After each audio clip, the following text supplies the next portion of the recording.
ప్రతిక్షణం సమాజం కోసం మీ మిత్ర న్యూస్. త్వరలో తెలంగాణ రాష్ట్రంలో అఘోరీలు భారీ సంఖ్యలో రానున్నారని చెబుతున్నారు.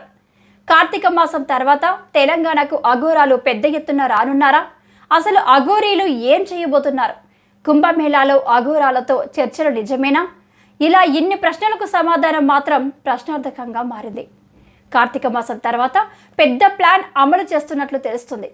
ఇంతకు ఆ అఘోరీ మనసులో ఏముంది? తెలంగాణకు చెందిన అఘోరీ మాత అంటే తెలియని వారు అసలు ఉండరు కూడా. కారణం, 2 తెలుగు రాష్ట్రాల్లో ఈమె చేసిన హల్చల్ అంతా ఇంత కాదు. పోలీసులు అడ్డుకుంటే ఆత్మార్పణ మరణం, పెట్రోల్ క్యాను బయటకు తీయాల్సిందే.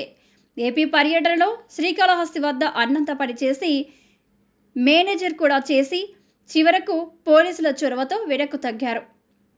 నిరంతరం ఏదో ఒక వార్తలో నిలుస్తున్నారు కాబట్టే ఈమెకంటూ స్పెషల్ ఫాలోయింగ్ కూడా ఉందని చెప్పవచ్చు. మొన్నటి వరకు ఆలయాల దర్శనం లక్ష్యంగా సాగిన అఘోరీ మాత ఉన్నట్లుండి తన పంథా మార్చారు.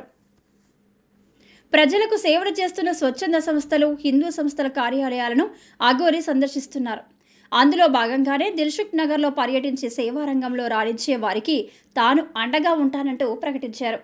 ఇక్కడే పలు కీలక వ్యాఖ్యలు చేశారు అఘోరీ. కార్తీక మాసం పూర్తవగానే తన ప్లాన్ అమలు చేస్తున్నట్లు ప్రకటించారు ఆమె.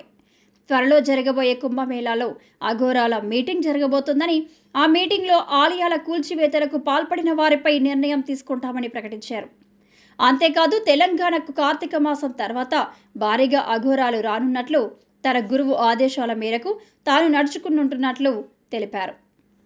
నా తాండవం ఏమిటో అప్పుడు చూపిస్తా, ఇప్పుడు కాదు అంటూ ప్రకటించారు.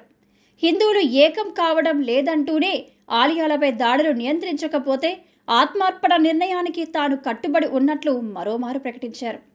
ఈసారి 2 తెలుగు రాష్ట్రాల ప్రభుత్వాలకు వార్నింగ్ కూడా ఇచ్చారు. ఆడపిల్లలపై అఘాయిత్యాలు, ఆలయాలపై దాడులు ఆపడంలో ప్రభుత్వాలు తగిన రీతిలో స్పందించడం లేదని, కార్తీక మాసం పూర్తయిన తర్వాత తన కార్యాచరణ ఉంటుందని ప్రకటించారు.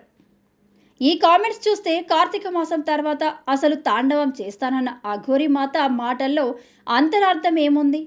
అఘోరాలు ఒక్కసారిగా రావడం వెనుక ఆంతర్యం ఏమిటి? అఘోరాల మీటింగ్లో ఏ నిర్ణయం తీసుకుంటారో కానీ ఈ ప్రశ్నలు మాత్రం ప్రశ్నలుగానే మిగిలిపోయాయి. మరోవైపు అఘోరీ వెనుక రహస్య వ్యక్తి ఉన్నట్లు ప్రచారం సాగినా అఘోరీ మాత్రం తనకు కావాల్సింది ఆలయాల రక్షణ, మహిళకు భద్రత ఇదేనని ప్రశ్నిస్తున్నారు.